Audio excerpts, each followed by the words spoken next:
Today we are going to talk on a topic which is how to heal your emotional pain. देखिए हमारी life में emotional pain इसलिए आता है because कहीं ना कहीं हम किसी पे इमोशनली डिपेंडेंट बन जाते हैं. Because we become emotionally dependent on others, we give away some of our power to them, and because we have given away our power to them, वो कहीं ना कहीं इस पावर का मिसयूज करते हैं. एंड हम इतने ज्यादा उन पे इमोशनली डिपेंडेंट हो जाते हैं कि वो हमारे ऊपर मैनिपुलेशन, इरिटेशन, एंगर, फ्रस्ट्रेशन, ये सारी चीजें टेस्ट करते हैं. And because we are in a habit of people pleasing, तो हम कभी भी नो नहीं बोल पाते ऐसे लोगों को.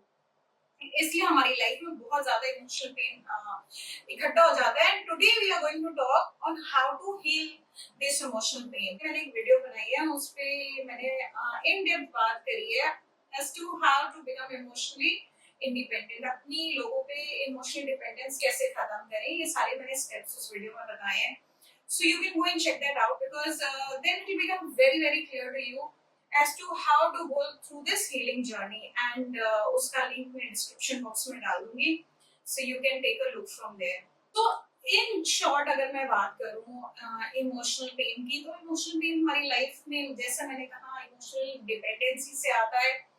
एंड इमोशनल डिपेंडेंसी हम बहुत ज्यादा लोगों में देखेंगे कि हम कहीं ना कहीं इमोशनल डिपेंडेंट हो जाते हैं लोगों पे. और इसलिए हो जाते हैं क्योंकि हमें लगता है कि हम संपूर्ण नहीं है, हमारे अंदर बहुत सारी कमियां हैं और हमें एक दूसरा इंसान लाइफ में आके कंप्लीट करेगा, होल करेगा. एंड इसका कहीं ना कहीं जो प्रॉब्लमेटिक एरिया वो ये है कि कभी भी लाइफ में आपको कोई भी इंसान पूरी तरीके से संपूर्ण रूप से आपको कंप्लीट नहीं कर सकता है. Because that task is only going to be done by you.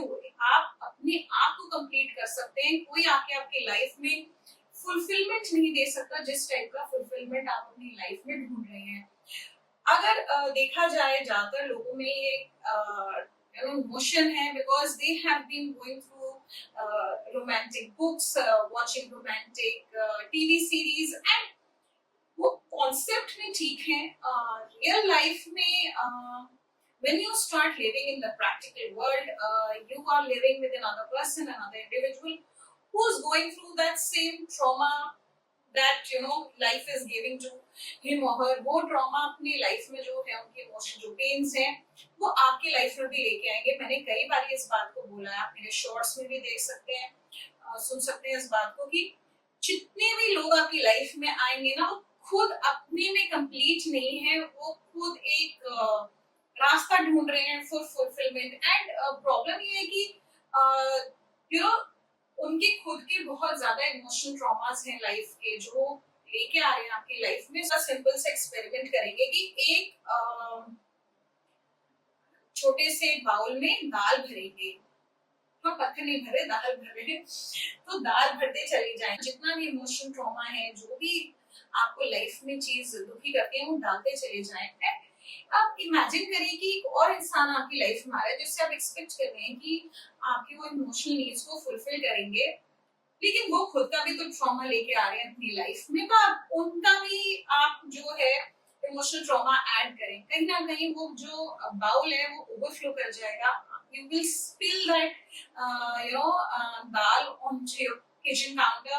तो इमेजिन करें कि आपकी लाइफ में भी यही हो रखा है. आपकी लाइफ में इमोशनल upheaval इसलिए है because you have not healed your emotions correctly, and because you have not healed your emotions, and because you've been taking emotional trauma from others. उनके खुद के भी आप trauma अपनी लाइफ में या chaos कहूंगी मैं लेके आ रहे हैं. तो इसलिए अब आपकी लाइफ में ना emotional upheaval is, the graph is going up and down, up and down. किसी दिन तो बहुत अच्छा हो जाता है और किसी दिन आपकी लाइफ ऐसे होती है कि बिल्कुल ही बेकार हो रखी है लाइफ. इसलिए है बिकॉज आपने अपने इमोशंस को हील नहीं करा. Once you start healing your emotions, you will not have this problem of upheaval. You will remain in a calm state of mind. And ये थोड़ा प्रैक्टिस से आता है. It cannot happen overnight कि आप एकदम से अपने इमोशन ट्रॉमा को हील कर लें. तो आपका जो इमोशन ट्रॉमा है वो बचपन से लेके बड़े होने तक इकट्ठा हो रहा है. And you have been taking on emotional trauma from everybody around you and just sitting with that trauma, and because you've been sitting with that trauma, now you're overwhelmed, आपकी life overwhelmed हो चुकी है because आपने healing करी भी है और आप सोच रहे हैं कि आप लाइफ में इतने डिप्रेस्ड क्यों हैं, आप एक ज़ोंबी स्टेट में क्यों हैं, आप मेंटल फटीग क्यों फील कर रहे हैं, बिकॉज आपने अपने इमोशंस को अभी तक हील नहीं करा, उनके साथ डील नहीं करा। इसलिए बहुत जरूरी है that we start healing our emotions। लोग पसंद आ रहा है तो प्लीज सब्सक्राइब, एंड अब हम आगे चलेंगे और बात करेंगे उन स्टेप्स की जो हम अपनी लाइफ में ले सकते हैं। पहले पॉइंट पे आते हैं।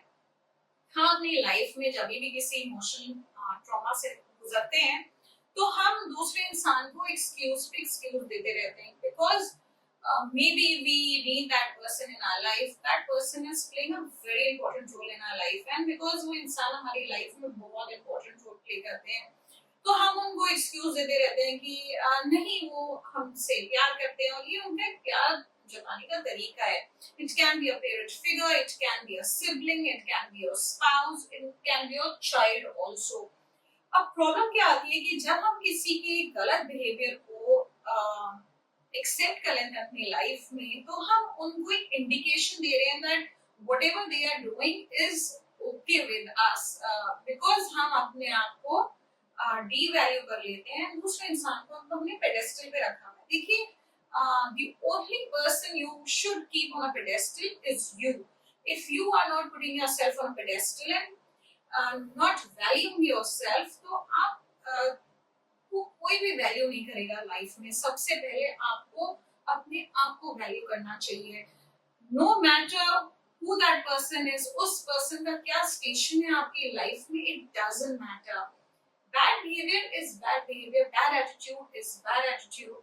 अगर वो आपको गलत शब्दों में आपसे बात करते हैं पब्लिक प्लेसेस में या रिश्तेदारों में, आपके ऊपर ऐसे कमेंट्स पास करते हैं जो कि अनबेरेबल हैं आपके लिए, they put you in a spot, they are putting you in a negative impression बना रहे हैं आपका, तो कहीं से भी ठीक नहीं है। इमोशनल अब्यूज क्या होता है कि वो दिखता नहीं है इतनी क्लैरिटी से लोगों को, बिकॉज लोगों की आदत हो गई है कि उस चीज को वो एक्सेप्ट कर लेते हैं। एंड ग्रुप में भी अगर आप देखेंगे तो अगर कोई किसी इंसान को बुली कर रहा है तो बाकी के लोग सब चुप रहते हैं।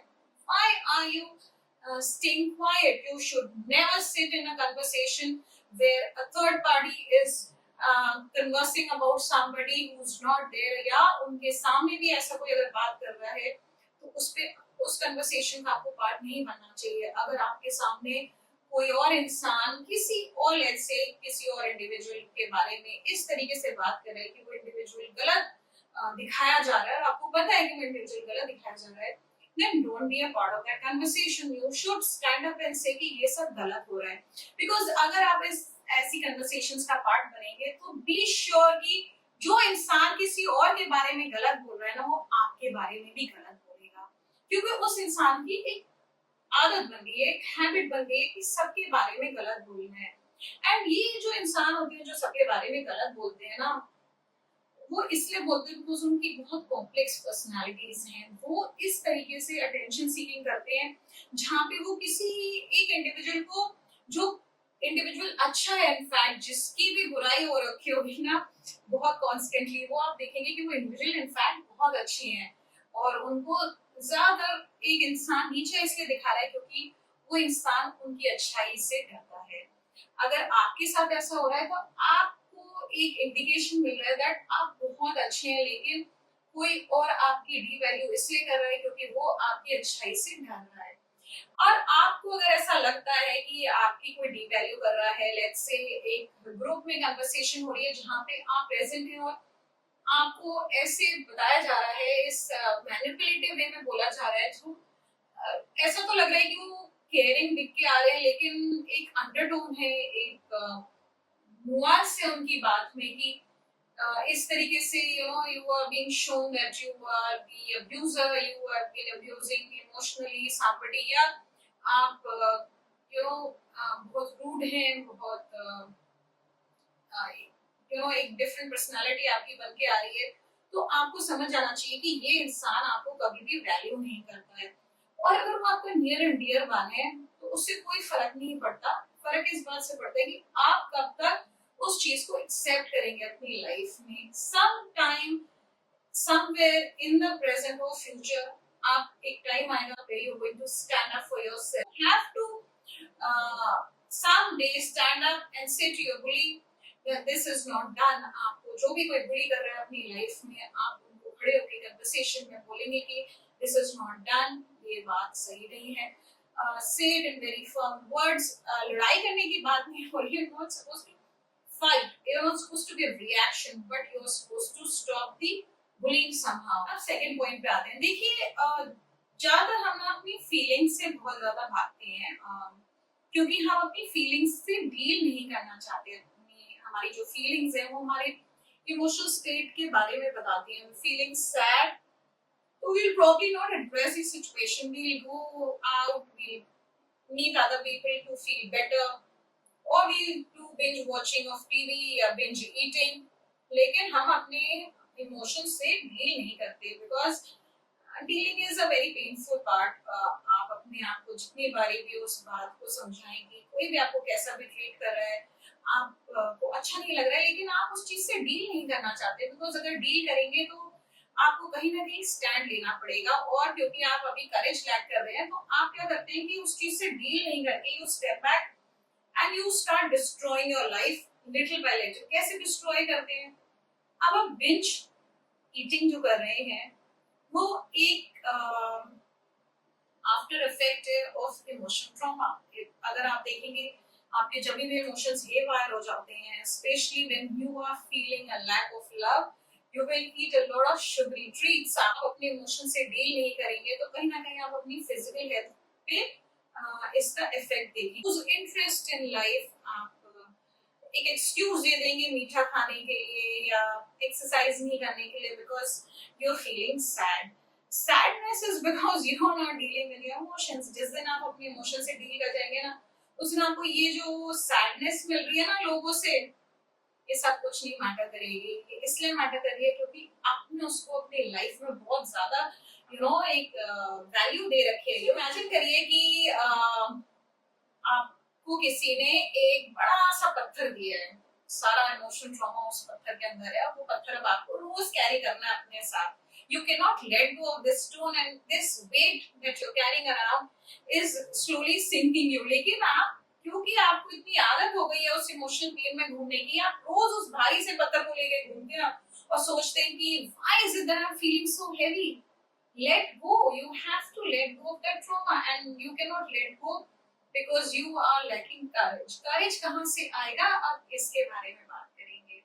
So third point पे आते हैं कि now where do we find this courage to let go for that emotional trauma somebody has caused us? देखिए courage तब आएगा आपकी लाइफ में जब आप अपने आप पे थोड़ा सा faith रखेंगे, and faith is something that can really heal your life. लेकिन अकेले अपने आप पे faith रखना थोड़ा difficult होता है humans को, because बचपन से लेके अभी तक हम अपने बारे में जो भी सुनते आ रहे हैं वो इस तरीके से सुनते आ रहे हैं कि we are not enough, we are not worthy of this life, we are not worthy of this job, of this marriage, of this house, or probably whatever life you're leading, you're not worthy of it. अगर आप अपना faith भगवान पे रखेंगे ना, तो आप देखेंगे कि आपके ये जो इमोशनल ट्रॉमा है ना, सारे मेल्ट अवे हो जाएंगे। अब आप बोलेंगे कि हमें तो डिवाइन पावर पे बहुत फेथ है, लेकिन अब जब भी आपको एक प्रेशर टेस्ट मिलता है, लेट्स से आपने बहुत फेथ रखा भगवान में, आपने पूजा भी करी, आपने मंत्र जपे, आपने थोड़ी बहुत मेडिटेशन भी करी, लेकिन टाइम डिफिकल्ट वहां पे आता है आपके लिए जहाँ पे आप फेस टू फेस मिल रहे हैं अपने बुली से, अब्यूजर से। अब प्रॉब्लम आ गई कि वो आपके सामने आपको कुछ बोल रहे हैं। अभी तक तो आप बहुत काम स्टेट ऑफ माइंड में थे क्योंकि आपका एक डिस्टेंस बना हुआ था उनसे, लेकिन the moment you come face to face with your bully and he or she is speaking something ill about you, तब प्रॉब्लम आएगी कि आप एकदम से रिएक्शन दे जाएंगे, बिकॉज अभी तक आप एक कंडीशन माइंड में बैठे हुए हैं। वो कंडीशन माइंड आपका बार बार एक हैबिट क्योंकि डेवलप हो रखी है, तो कंडीशन माइंड बार बार एक ही रिएक्शन दे रहा है गुस्से का, एंगर का, फ्रस्ट्रेशन, और probably you and up shouting because अभी तक जितने भी इमोशंस दबे हुए थे वो सब बाहर निकल के आएंगे and you have a shouting match, you probably and up fighting with that person. और आप कहेंगे कि मैंने तो इतनी डिवाइन पावर पे अपनी स्ट्रेंथ रखी हुई थी and where is that divine power, now you are going to question the god because it's a cyclic thing. And problem इसलिए आएगी आपकी लाइफ में क्योंकि this was just a test and you are not prepared for the test। देखिए divine power पे faith रखना सिर्फ ये नहीं होता है कि आप 15 मिनट मेडिटेशन में बैठ गए या आपने पूजा कर ली या मंत्र जप लिया। डिवाइन पावर पे फेथ रखना ये होता है that you're surrendering your entire emotions to God। Fourth point पे आते हैं, please stop suppressing your emotions। You should be able to talk about your emotions to the people that you love। अगर आप नहीं बात कर पा रहे हैं तो भगवान जी से ही बात करिए बिकॉज कहीं ना कहीं आपको अपने इमोशंस को आगे रखना है और बोलना है। अगर आप अपने इमोशंस को बहुत ज्यादा दबाते हैं ना तो आपको रियलाइजेशन नहीं हो रही कि आपकी बॉडी में कहीं ना कहीं वो निकल के आ रहा है because that energy is being stored in your body.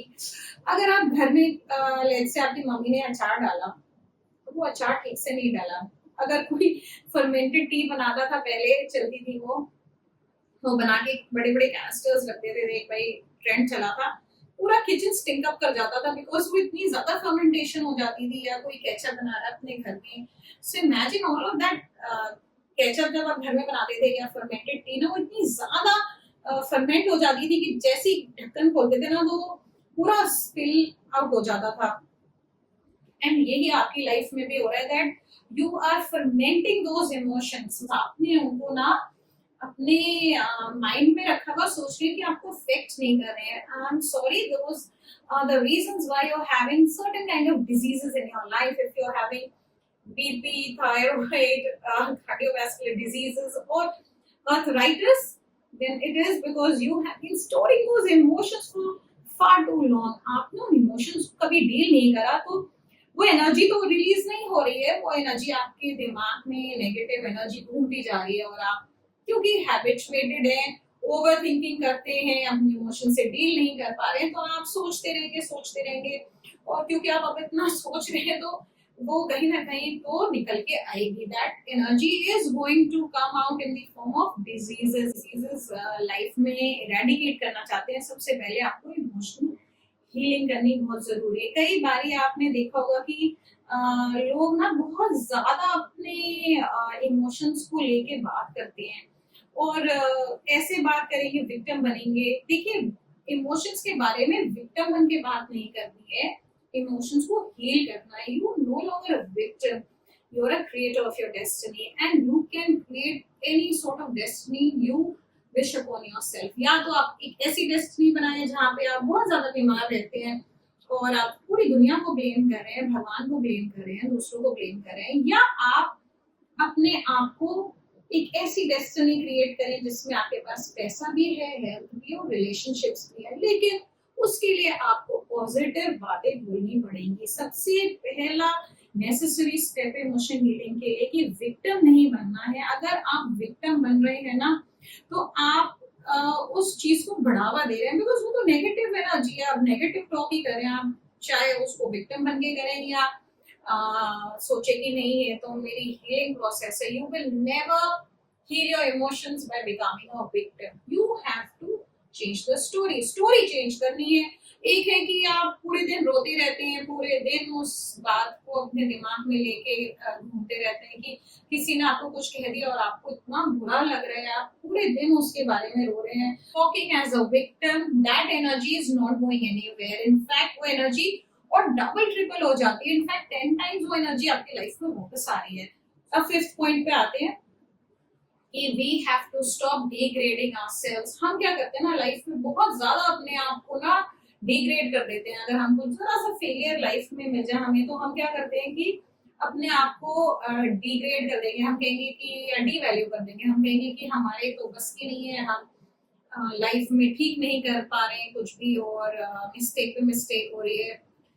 Please stop degrading और डिवैल्यूइंग योरसेल्फ। अपने दिमाग में, अभी तक तो हम दूसरों से बात कर रहे थे, हम अपने दिमाग में जो रोज अपने लिए कहानी बोलते हैं रिपीट पे, वो भी हमें चेंज करनी पड़ेगी। Because it's no longer about how successful you are, it's only about how happy you are. अब डेफिनेशन हमने अपनी चेंज कर दी, this is a choice we are making. Problem ये आती है लाइफ में कि बचपन से लेके बड़े होने तक ना सिर्फ सक्सेस के ऊपर फोकस जाता है। सक्सेस का है, मार्क्स अच्छे आ रहे हैं, या इंडियन सोसाइटी में तो ये बहुत ज्यादा है कि बच्चा ऑलराउंडर होना चाहिए, हर चीज में आगे होना चाहिए, पढ़ाई में, गेम्स में, आर्ट में। ऐसा नहीं होता है, पॉसिबल ही नहीं है। One is born a robot.